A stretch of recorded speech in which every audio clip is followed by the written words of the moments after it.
দীর্ঘ ১৬ বছর পর আওয়ামী দুঃশাসন ও স্বৈরশাসন দেশের মানুষের জীবন বিপর্যস্ত করে তুলেছিল বলে মন্তব্য করেছেন বিএনপির স্থায়ী কমিটির সদস্য ডক্টর আব্দুল মঈন খান। বলেন, গুম, খুন ও অত্যাচারের কারণে পঞ্জীভূত ক্ষোভের বহিঃপ্রকাশ ঘটে ৫ আগস্ট।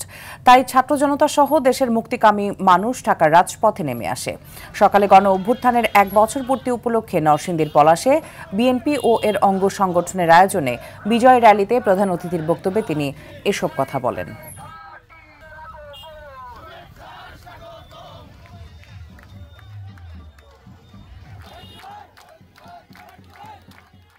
১৬ বছরের আওয়ামী দুঃশাসন এবং স্বৈরাচারী শাসন বাংলাদেশের জনজীবন বিপর্যস্ত করে তুলেছিল।